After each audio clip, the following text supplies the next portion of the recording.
आज हम एक बेहद रोमांचक मूवी फॉल का रिव्यू करने जा रहे हैं। कहानी की शुरुआत में हंटर, बैकी और बैकी के बॉयफ्रेंड डैन को दिखाया जाता है। तीनों माउंटेन क्लाइंबर्स होते हैं और माउंटेन को क्लाइंब कर रहे होते हैं।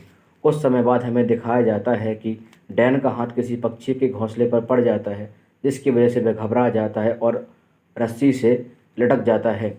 बैकी उसकी मदद के लिए नीचे आने लगती है और डैन को संभलने के लिए कहती है, पर डैन के रस्सी का हुक खुल जाता है और नीचे गिर जाता है, जिस वजह से उसकी मृत्यु हो जाती है।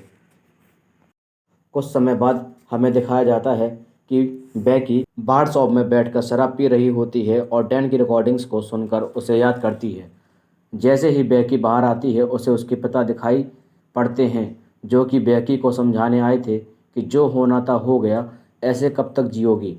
तुम्हारी जगह डैन होता तो क्या वो भी यही करता? नहीं ना। तो अब तुम भी आगे बढ़ो। पिता बेटी में नोकझोंक होती है। उसके पिता घर आने को कहते हैं, पर बैकी मना कर देती है और उसे अकेला छोड़ने के लिए कहती है।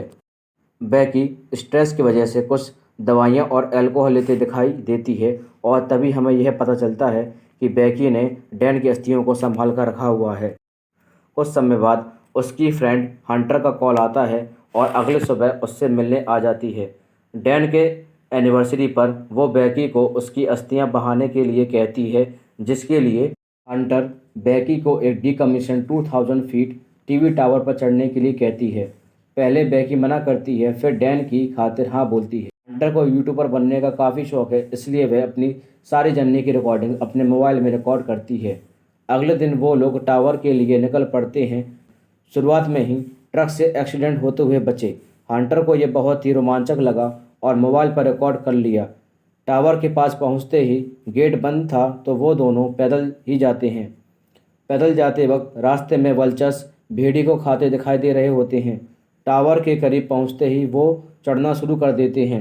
बैकी चढ़ने में हिचकती है, पर हंटर उसे हौसला देती है कि मैं भी अपने परछाई से डरने लगी थी, पर मैंने अपने डर को हराया, तुम भी कर सकती हो।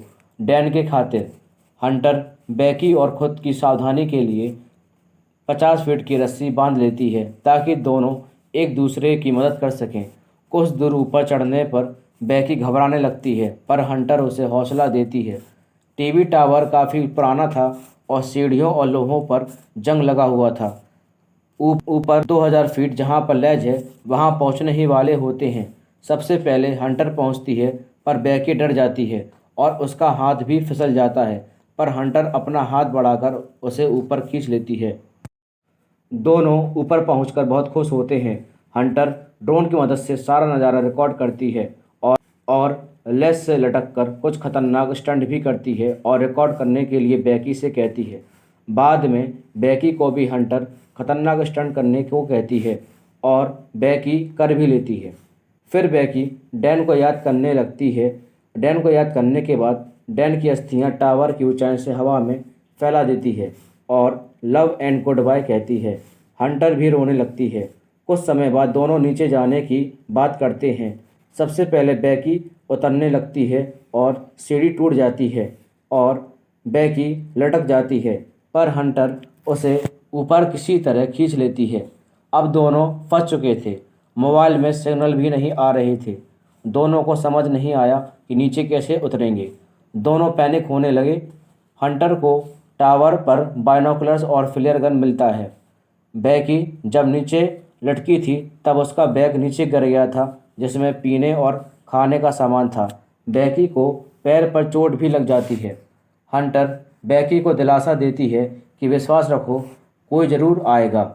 समय बीत जाता है। फिर हंटर मोबाइल को जूते में रखकर नीचे फेंकती है, इस उम्मीद से कि सिग्नल मिलते ही मैसेज सेंड हो जाएगा 911 पर, जो कि एक पुलिस हेल्पलाइन नंबर है।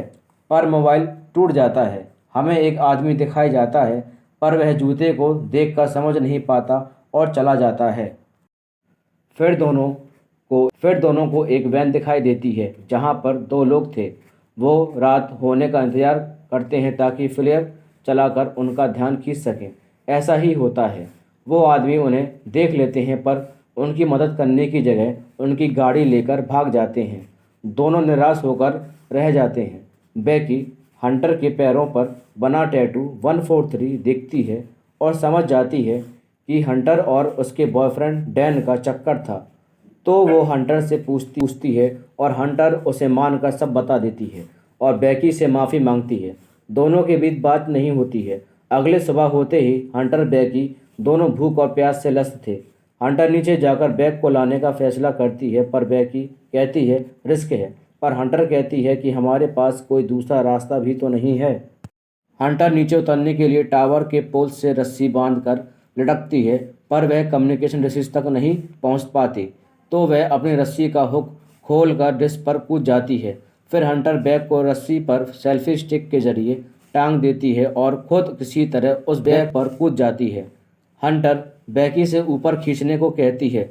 बैकी पोल पर रस्सी घुमाकर उसे खींचना शुरू कर देती है।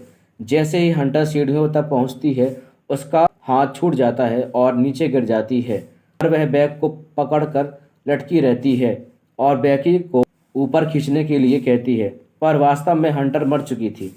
बैकी पानी पीती है। उसे लगता है कि हंटर उसके साथ है। दोनों ड्रोन उड़ाते हैं और कोशिश करते हैं कि ड्रोन से मदद बुला सकें, पर ड्रोन की बैटरी डिस्चार्ज रहती है। बैकी को कैफ़े का याद आता है कि हंटर ने किस तरह मोबाइल रिचार्ज किया था। तो वो टावर के ऊपर वाले पोल पर चढ़ जाती है और मोबाइल चार्ज करने लगती है, पर उसी दौरान गिद्ध उस पर हमला कर देते हैं। हंटर उसे वहां डटे रहने के लिए कहती है। ड्रोन चार्ज होने के बाद वो दोनों ड्रोन को रेस्टोरेंट की तरफ उड़ाते हैं, पर ड्रोन ट्रक से टकराकर टूट जाता है। ड्रोन सड़क पर चकनाचूर होकर पड़ा हुआ था। यहाँ उनकी आखिरी उम्मीद भी टूट जाती है। ये देखकर बैकी बहुत रोती है। शाम का समय दिखाया जाता है जहाँ तेज हवा और तूफान आने की संभावना दिखती है। गिद्ध भी उनकी तलाश में रहता है। बैकी हंटर से कहती है कि चलो एक कोशिश और करते हैं, अपना जूता दो, उसमें मोबाइल रखकर नीचे फेंकेंगे, शायद इस बार काम बन जाए। हंटर कहती है कि मैं जूता नहीं दे सकती क्योंकि वो नीचे है। तब बैकी को समझ आता है कि हंटर उसी वक्त मर चुकी थी जब वह बैग को लेने नीचे गई थी और मानसिक संतुलन बिगड़ने की वजह से उसे हंटर अभी तक दिखाई दे रही थी। रात में काफ़ी तेज तूफान आता है। बैगी टावर को पकड़कर कैसे भी डटी रहती है और अपने पिता को याद करने लगती है। मोबाइल में पिता के लिए एक मैसेज रिकॉर्ड करती है कि आप सही थे और जब आपको मैसेज मिलेगा तब तक मैं शायद जिंदा ना रहूं। सुबह हो जाती है। बैगी पर गिद्ध हमला करता है। बैगी उसे मार देती है और ताकत पाने के लिए उसे खाने लगती है। फिर बैगी नीचे कम्युनिकेशन डिश पर जाने का सोचती है ताकि वह जूते में मोबाइल रखकर नीचे फेंक सके। हंटर की लाश देखकर बैकी रोती है और I love you and miss you कहती है। बैकी हंटर के पेट में जूते को डाल नीचे फेंक देती है और फिर रात का दृश्य दिखाया जाता है जहां मदद आ चुकी थी और बैकी को रेस्क्यू कर लिया गया था। बैकी वहीं तभी अपने पिता से मिलती है, उन्हें सॉरी बोलती है और घर वापस आ जाती है।